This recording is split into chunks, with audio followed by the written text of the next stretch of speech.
नमस्कार। मैं सुनीता कथा मंथन में आप सबका स्वागत करती हूँ। कथा मंथन में आज सुनिए कमलेश्वर जी की कहानी प्रेमिका। कमलेश्वर जी की अनेक कहानियाँ आपको हमारी प्लेलिस्ट से मिल जाएंगी, जिसका लिंक आपको डिस्क्रिप्शन बॉक्स में और एंड स्क्रीन पर मिल जाएगा। इसके अलावा अन्य लेखकों की कहानियों का लिंक भी आपको हमारी डिस्क्रिप्शन बॉक्स और प्लेलिस्ट से मिल जाएगा। तो चलिए शुरू करते हैं कहानी प्रेमिका।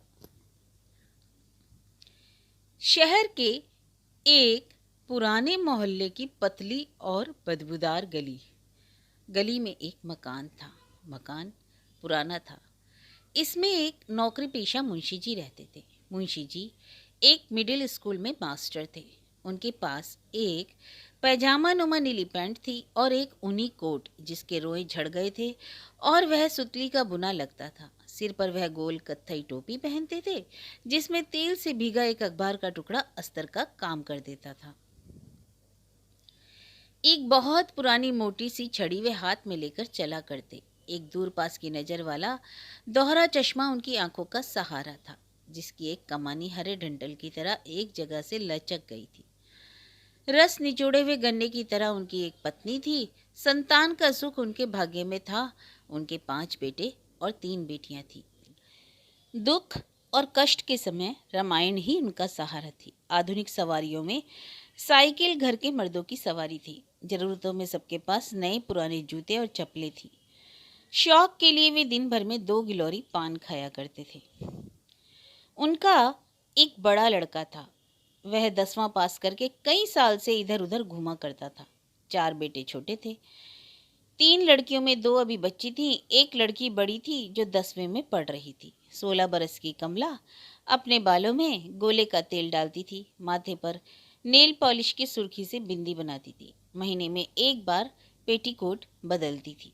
अपने छोटे भाई बहनों के लिए काजल पूरती थी, पर इस्तेमाल खुद करती थी। रोज धो धोकर बालों में रिबन बांधती थी और बीए में पढ़ने वाले एक लड़के से प्रेम भी करती थी। यह प्रेम अधिकतर पत्रों के द्वारा चलता था। वैसे दृष्टि, स्पर्श और आहों का सहारा भी था। वह यह भी जानती थी कि समाज नाम की कोई वस्तु होती है जो प्रेमी और प्रेमिका के बीच पहाड़ की ऊंची चोटी की तरह खड़ी हो जाती है और उन्हें मिलने नहीं देती। प्रेमी ऐसे में पागल हो जाता है और प्रेमिका विरह की आग में जलकर भी ना कोयला हो पाती है न राख। पर प्रेमी प्रेमिका इसी तरह जीते हैं और एक दूसरे की याद में जिंदगी भी काट देते हैं और उनकी कहानी दुनिया में मशहूर हो जाती है। लैला मजनू की तरह या फिर नागिन फिल्म की तरह प्रेमी प्रेमिका दोनों मर जाते हैं और परलोक में जाकर कहीं मिलते हैं। उनका अमर मिलन होता है, जैसे बेजू बावरा का हुआ था। उसके घर एक लड़का और आता था। वह उसके प्रेमी का दोस्त भी था, पर प्रेमी प्रेमिका दोनों उस लड़के से अपना राज छिपाया करते थे। एक दिन उसे कहीं से कुछ पता चल गया।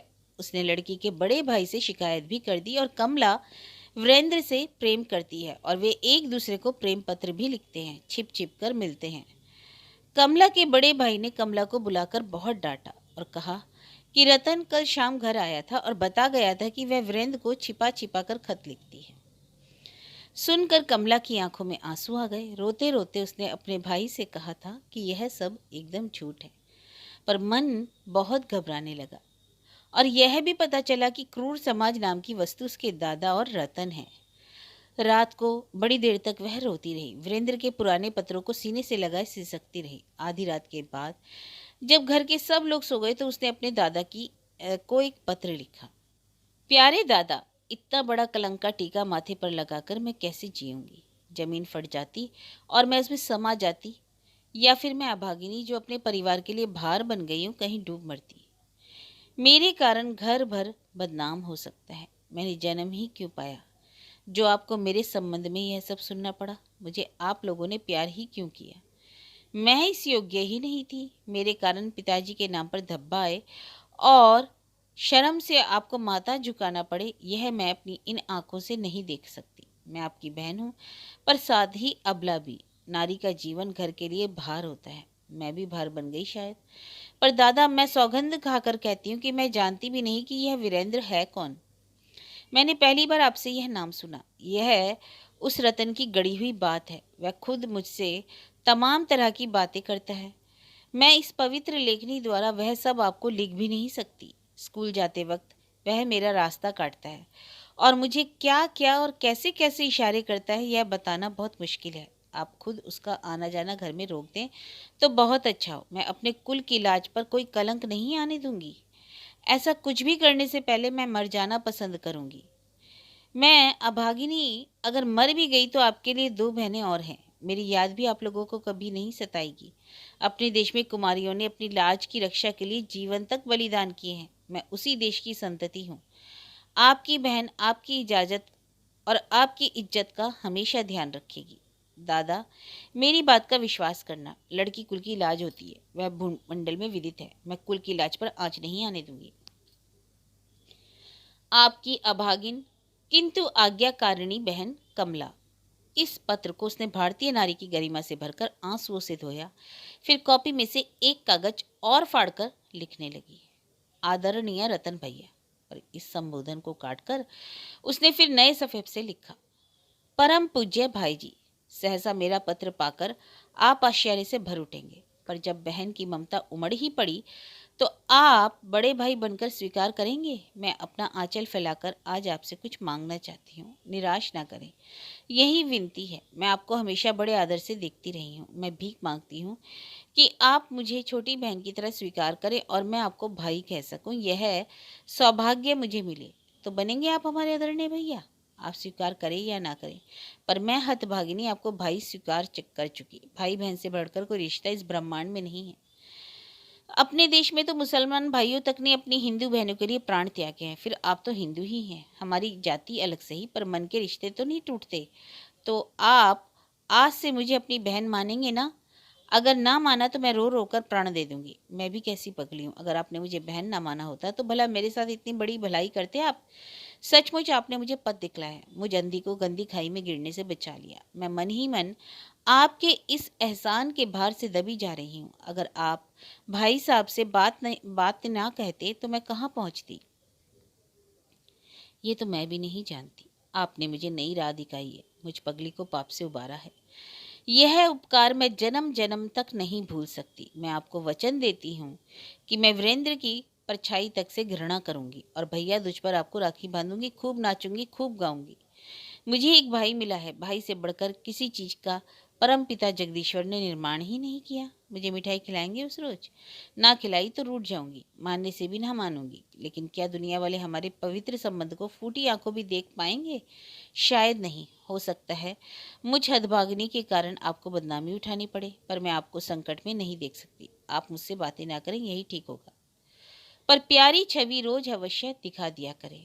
मेरे बात न करने को और किसी मतलब में ना ले। मैं सदा सदा के लिए आपकी बहन हूँ। आपने मेरी यह विनती स्वीकार की है, यह बताने के लिए आप कल शाम अपने माथे पर महावीर जी के वंदन का टीका लगा कर आए। कल मंगलवार भी तो है, मैं माथे पर टीका लगा देखूंगी और एक दिन अपने इन पापी हाथों से तिलक लगाकर इन्हें पवित्र कर लूंगी, जिन्होंने उस वीरेंद्र को पत्र लिखकर मुझे पाप का भागी बनाया है। यह पत्र आप किसी को ना दिखाएं।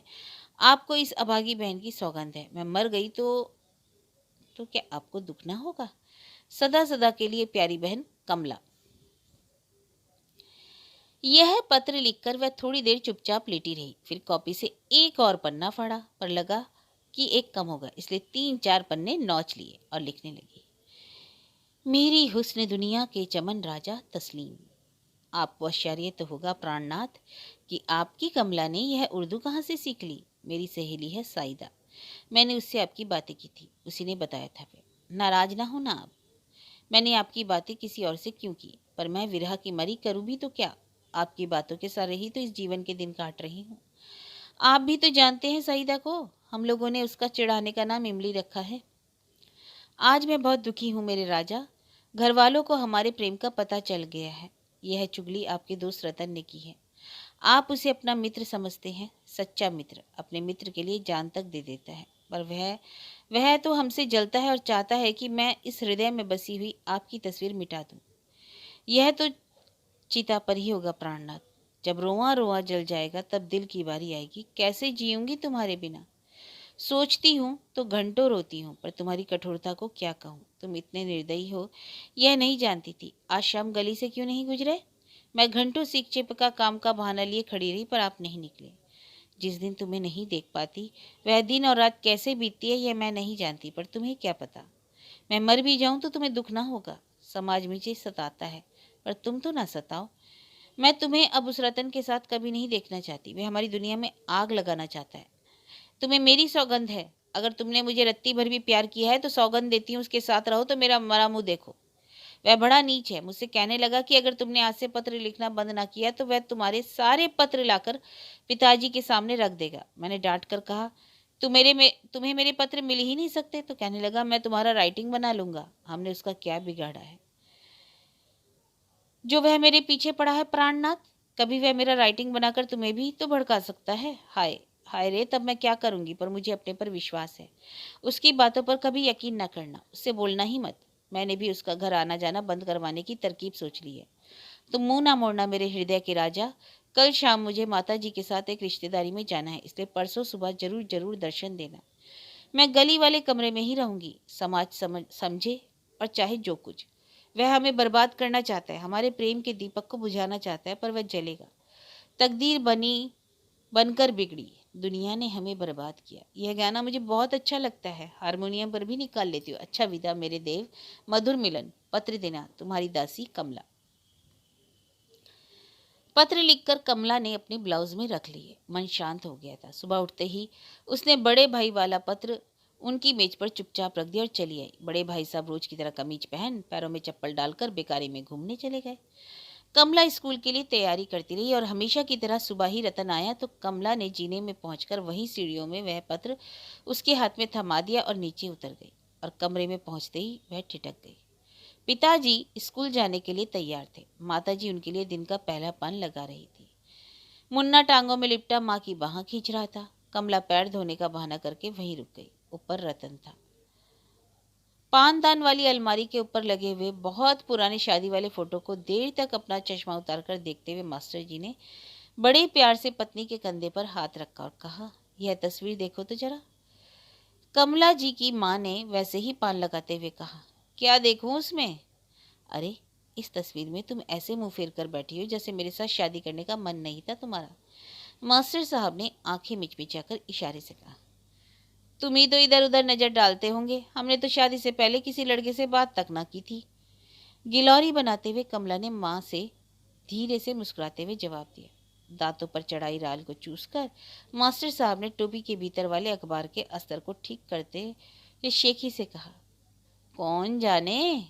तभी कमला की माँ ने गिलौरी उनके मुंह में रख दी और मुन्ना के बाह खींचते हुए उन्होंने पकड़कर उसे झटकते हुए कहा, 1 मिनट के लिए अकेला नहीं छोड़ते, जब देखो तब। और मास्टर साहब ने जैसे बात की तायीद करते हुए प्यार से कमला की माँ की आंखों में झांका। कुछ प्यार उमड़ा, पर स्कूल का वक्त हो गया था। बच्चा पैर पटकता भुनभुनाता हुआ कमरे से बाहर निकल गया। लपक कर कमला ने फुसलाने के अंदाज में पूछा, क्या बात है मुन्ना भैया, पैसा लेंगे। उसने कहा। तब तक कमला ने ब्लाउज से 3-4 लेमन जूस और पत्र निकालकर उसके हाथ में पकड़ाते हुए धीरे से कहा, ये पर्चा जल्दी से वही दिया और किसी को मत देना, फिर वह और लेमन जूस देंगे। और वह दौड़कर ऊपर चली गई। मास्टर साहब अपनी छड़ी लेकर नीचे उतरते थे। सीखचे में खड़ी कमला की माँ को मुड़कर देखते थे और ऐनक चढ़ाते हुए स्कूल जाने वाली गली में मुड़ जाते थे।